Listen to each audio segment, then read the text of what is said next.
Well, hello there, class. I figured I would play around with some media since this is our hypermedia course and I am tired of writing and I want to have some fun. I am just using the photo booth app that's on Macintoshes and playing with one of the settings on there, which I haven't before, so this is fun.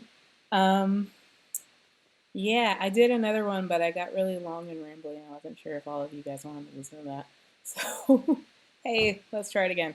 Um, so, uh, I also didn't have the questions we were answering before. I sort of remembered them, but wasn't quite sure.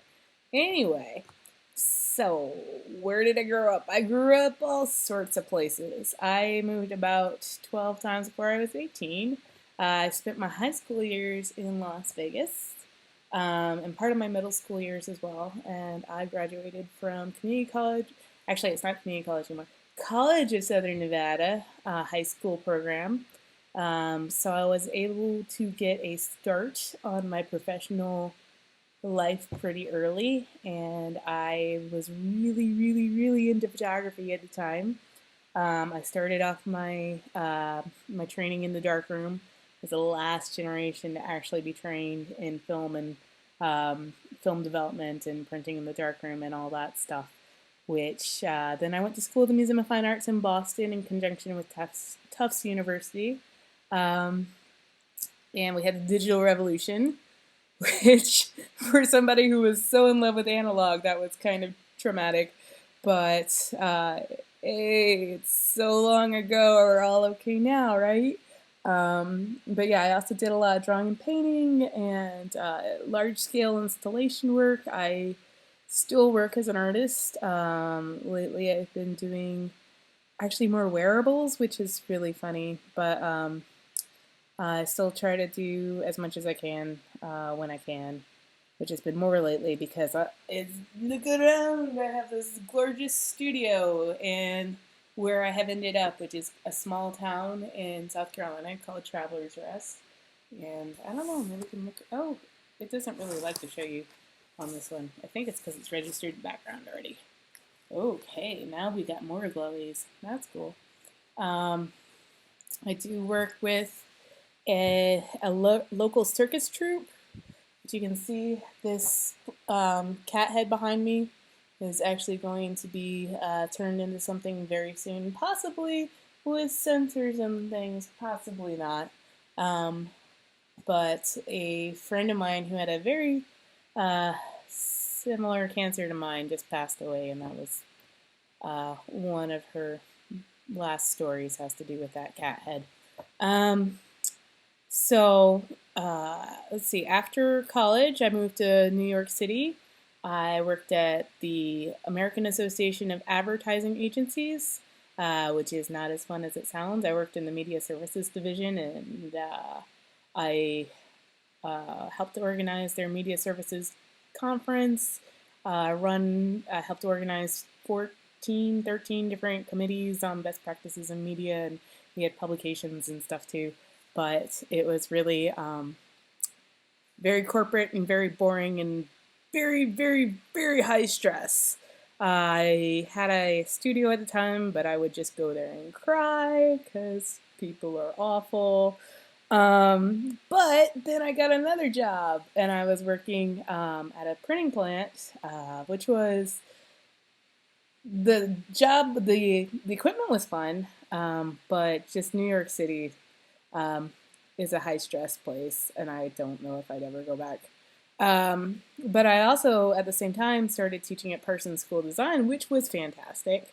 And I used to teach Photoshop, Illustrator, and InDesign for people who were switching careers. So all of the technical aspects to get people all excited and get them prepared to go to Madison Avenue. Woo!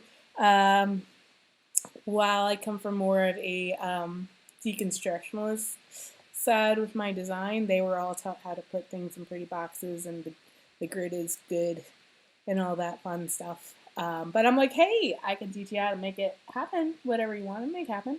So it was cool because that's really where I learned how to construct my courses so that I could really access the knowledge that they had, help them learn what they need to do, but also give them the freedom with their content to do whatever they want to do. Which the ones who got it really got it, and it was fantastic. Because School of Museum of Fine Arts, I don't know if any of you are familiar with it, but it is a fully constructivist environment to the extreme, and has been pretty much since its inception over 100 years ago, which is fantastically awesome for those who are ready for it, which I totally was, but it was still a difficult environment. You pass or fail per semester, and it's you really learn how to find the resources you need and make things work. While the program I taught in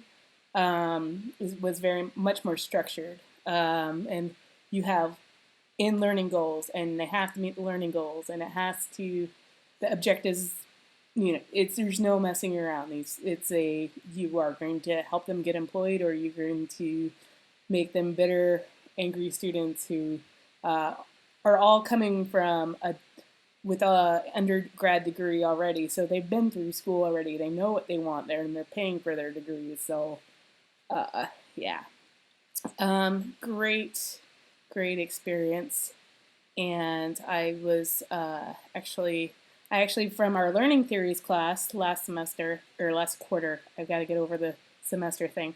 I am in my 4th quarter here at Purdue, and last quarter I found that Gagney's theory of learning is pretty much exactly the way I taught my vocational courses, and I love it. And where else was I going with that? Oh, yeah, so the other thing was I was already in a master's degree program when I was at Parsons for media studies, which was fantastic, and I loved it so much. But then I got cancer. I had a hyper-aggressive form of leukemia called Ph positive ALL, which is Philadelphia chromosome positive acute lymphoblastic leukemia. But it manifests as a lymphoma, so I had a giant tumor in the back of my spine, which took away my my ability to walk. I actually had a boyfriend at the time who had to sort of carry me into the ER. It was the day after Valentine's Day. It was all dramatic and blah. But then they found out it was a tumor, and I was like, I'm so happy because we can treat cancer, and you can't treat your dumbass who's just completely screwed up your back for life, which was what the girl in the ER told me, and almost sent me home. So I'm glad that didn't happen. They did do more and more tests, though, and it wasn't what they initially thought, and it got more and more severe. So I did have to never go back to my New York City apartment, and I had one day to fly across the country and go to the Seattle Cancer Care Alliance, and yeah, basically get a stem cell transplant and never look back. I was there for about 2 years because I had a lot of what's called graft versus host disease, which is where your donor cells don't like your actual tissues that you're born with, and they go, "Mrr," and then they do nasty things to each other. But here I am, 5.5 years out, woo! And I'm gonna 6 years in July will be my transplant anniversary, which they say you're pretty awesome after 5, and you have less to worry about. I have some ongoing issues because the treatment is horrifically bad and does things to a body that really shouldn't happen in the normal course of human events. And I'm so excited about some of the new treatments that are coming up for the people who unfortunately may have to deal with this after me. But, and I wish some of them had come sooner. We'd have less cat heads. But that's life. And I think we live at a very, very exciting time in life that I can sit here and talk to you with fun video effects, and that I have a built-in microphone in my computer, and that I can upload to this thing called YouTube, because I know when I tried to upload my videos when I was in art school, I would crash my website like on a weekly basis. And so having giant servers out there doing wonderful things that make everybody like a little bit more able to communicate in different ways that we haven't before, I think is pretty fantastic. But I also think we need to think about how we're utilizing these new technologies, um, and evaluate them more critically, and we need to design ways for them to be used most effectively, because just because it's technology does not necessarily mean it's the most amazing thing in the world. Just because it is technology does not mean it's the most horrible thing in the world. They're tools. Sometimes different tools have different messages and meanings that they convey through their usage. And there's often societal impacts. There's often, and I think we're starting to see more of that, and that there's going to be huge areas of study that need to be done on that. Like so I live in South Carolina now because my family ended up here, so I really couldn't take care of myself after my first 2 or 3 years of treatment. Still, and uh, anyway, I have ended up here to be near them. I've been here maybe, 3 years now? 2.5? No, more than that. 3, maybe going on 4 years. Really into the maker movements. The maker movement is all about learning how technology works, making technology accessible, getting into the guts of things, breaking it down, making people think about technology, active makers instead of passive users of technology, and at least helping people be aware. I may not build a web mesh network from scratch like my friend Nick is doing at the maker space down up the road. But he may not, make an awesome hat like this and play with fiber optics the way that I do. So, but it's all about collaboration, sharing, networking. None of us knows it all, and especially with the kind of access to information that we have these days, and the way and big data, big data and how it's going to affect all of us is kind of important. How are we going to be able to utilize this big data so it doesn't overwhelm us all with information glut and cognitive overload and all of that type stuff? Yeah, those things interest me on a professional level.